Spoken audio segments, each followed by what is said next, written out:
Welcome to Season 3 of the To Health With That podcast, where we break up big topics into small bites. I'm your host, Dr. Amy Newsel, and I'm joined by my dear friend, women's health and fertility expert, naturopathic physician Kate Nomas, to break down infertility, hormones, and the whole baby-making shebang. This week, let's talk about hormones. What fresh hell is this? And I apologize, this will be a little bit of an information dump, but I want to make sure that when we're talking about, like we throw out these terms, estrogen, progesterone, LH, FSH, whatever. So I want to make sure that for those of you listening and watching, you can actually follow along with what we're saying and kind of come back to this or the show notes to really nail down this information if you need it, right? Or if you feel like you need it. So first, I want to talk a little bit about the relativity of hormones.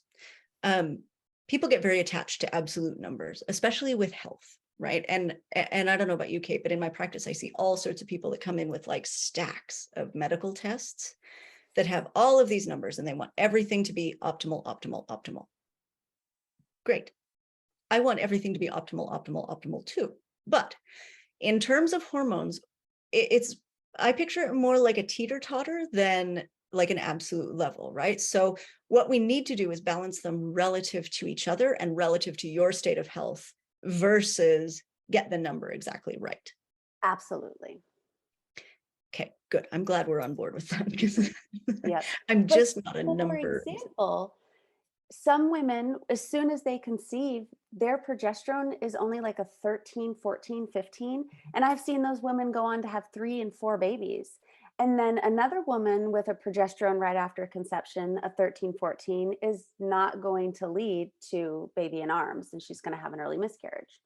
Exactly. Yeah, I remember one client who came into my office with 3 of her 5 children and said, well, my progesterone's always been low, so fertility troubles. Okay. Looks good to me. 1, 2, 3. Something's working out. Yes. And she had never supplemented progesterone. So, Fascinating. Yeah, I know. I love this. I love working with people. It's remarkable. So let's start with estrogen, because this is like the biggie. This is the big bad. Classically, this is what we think of as women's sex hormones, right? Female sex hormones. This is a group of related hormones. There's not just one estrogen, but usually when we're actually talking about it relative to fertility or almost anything else in women's health, what we're talking about is estradiol. Estradiol is the strongest estrogen. It's called the Marilyn Monroe hormone, and I love this. I'll get into that in a minute. But estradiol shows the greatest correlation with female sexual characteristics: large breasts, low hip to waist ratio, and high fecundity, right? That's part of why it's called the Marilyn Monroe hormone. It's also called the Marilyn Monroe hormone because women with high estradiol are more likely to be serial monogamists in relationship. Wonderful. Who trade up repeatedly. So each subsequent partner is going to be of a higher social value than the previous partner. Mm-hmm. And she can trade up because her estradiol is attracting those new partners. That's right. Marilyn Monroe. Mm-hmm.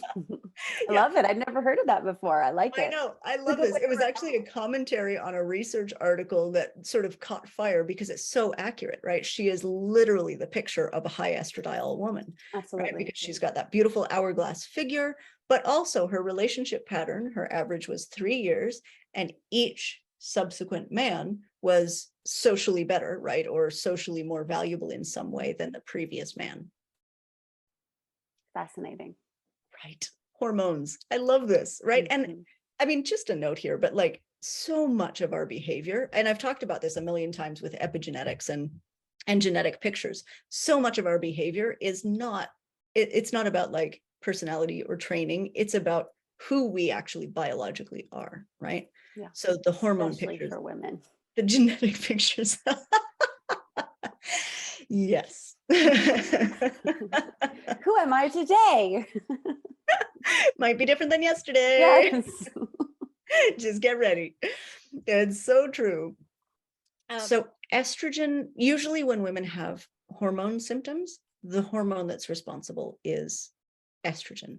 Is that what you're seeing in your practice as well? Yeah, or I would say the, like you said in the beginning, the relative ratio of the two. Yeah, exactly. So estrogen being high relative to progesterone, right? Correct. That's Hmm. sort of same. Yes. Hmm. And so low estrogen is in my practice less common than high estrogen. Is that what you see as well? Unless I'm working with women that are perimenopausal, Right. then absolutely. You've got these sporadic estrogen spikes, and then as perimenopause continues, you have low estrogen. And in this day and age, a lot of women are trying to conceive during perimenopause. Right. Absolutely. Yeah. Absolutely. So in perimenopause, some of those low estrogen symptoms that you could see, hot flashes and night sweats, right? Scanty, delayed, or absent menses, or actually flooding menses, right? Where you have really abnormal bleeding. It could go either way. Very often trouble sleeping. Yay. Yes. Dryness or thinning of vaginal tissue. And usually how you would observe this is pain with intercourse, right? Where that tissue is just very fragile and easy Right. to damage. Yep. And sometimes people don't report it as pain, they'll just report it as stinging. Mhm, mhm. But that's important to reach out to your doctor if you're having stinging every time you have vaginal intercourse. Yeah, or if Yeah. you notice that when you urinate after intercourse, there's some stinging, right? The Yes. same thing, those are little micro tears. Yep. Low sex drive for sure, mood swings, dry skin, sometimes depression. But you know what? Any hormone change and depression can go hand in hand. Doesn't have to be high, low, this way or that way.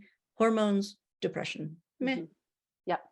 it's a And the thing. classic symptom of low estrogen is hot flashes. Yeah, that is a good point.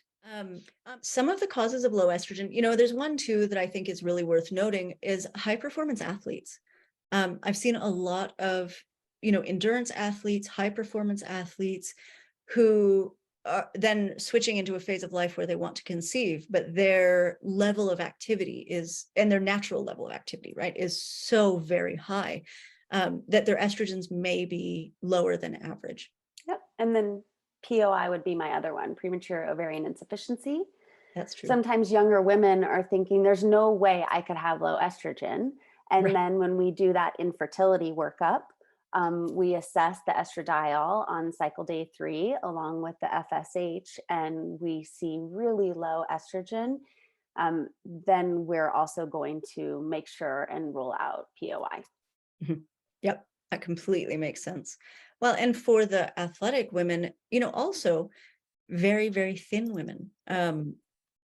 For a lot of people, if your body weight is either naturally very low or you're struggling with an eating disorder, that can very much interfere with estrogen production and ovulation. Absolutely. And we call that hypothalamic amenorrhea. Because that's not a mouthful. Basically, the hypothalamus in your brain is leading to communication signals that are saying, no period for you, no ovulation for you. There aren't enough calories around. Yeah, There's a yeah, your calorie body can't deficit. support it. Yeah. Body can't support it. Absolutely. So far more common are high estrogen symptoms. And again, as Kate pointed out, this can be actually like overtly high estrogen with normal progesterone, or this can be reasonably normal estrogen with low progesterone, right? So it's all Yes. relative. There can be weight gain, waist, hips, thighs. Heavy bleeding is very characteristic, especially in, or you can see light or irregular bleeding, but heavy bleeding is the most common. PMS, acne, constipation, fibrous cystic breasts, or any other like uterine fibroids, anything like that, any growth. Can be fatigue and loss of sex drive, or there can be extremely high sex drive. Just depends on the woman. Yeah. And because sex drive for women is so complicated, we have the psychosocial piece, the emotional piece, that can make the hormone picture not match up with the psychosocial emotional piece. So you may have low drive, even though all the hormones are saying you should have high drive. Yeah. Yeah. Right. So there's really, you know, it's very, very difficult.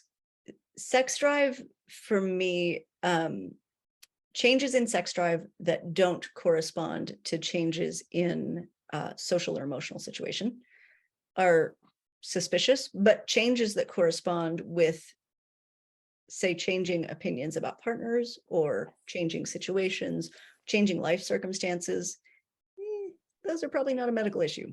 Right, exactly. So causes of high estrogen. So interestingly, high adiposity, which means high ratio of body fat to lean muscle mass. Fat creates its own estrogen, which is sort of terrifying, actually, for all of us. This is in women and men. And so that can be a cause of high estrogen. There's lots of genetic factors that play in. If you've listened to previous seasons, think of like COMT slow, because that decreases the breakdown of estrogens. MTHFR also decreases the breakdown of estrogens. And then there's also genes related to PCOS, but more than likely you would have a PCOS diagnosis with those genes. So Right. you can think of it that way. Stress is actually a cause of high estrogen. So increasing cortisol actually depletes progesterone and lets estrogen run rampant, right? So there's something called the progesterone steal or the pregnenolone steal. We're not going to get into it this episode, but stress hormones that are chronically elevated can very much influence your estrogen levels. Mm-hmm. Increased. And I'd add to that gut microbiome and digestive health, since we are metabolizing our estrogens via our liver and our gut. Right. So if we are not having a healthy gut, we don't have a healthy gut microbiome, then we're less likely to process those estrogens effectively. And I'm really excited to talk to you about this because I saw a probiotic in part of your prenatal planning, which is not something that I generally recommend. So I can't wait to hear about that. Cool. Yeah. Mm-hmm.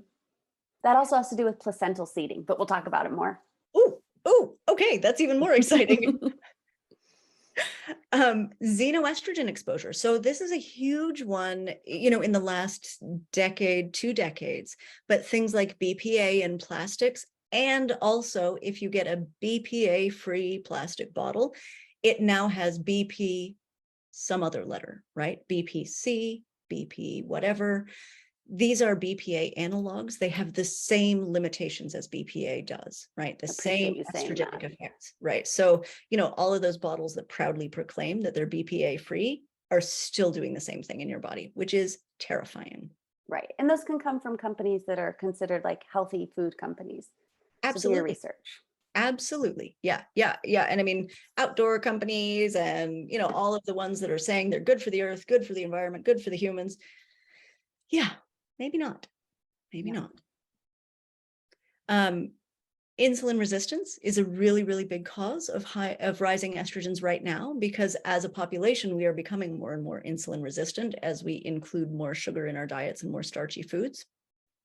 And then also artificial estrogens. So either current or past exposure, because they're very difficult or can be very difficult for some of us to metabolize. So that's, birth control pills, hormone replacement therapy, that sort of thing.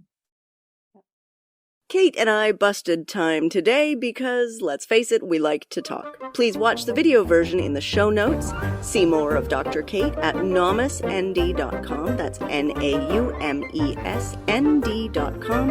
Or visit tohealthwiththat.com for myself, Dr. Amy. See you next week.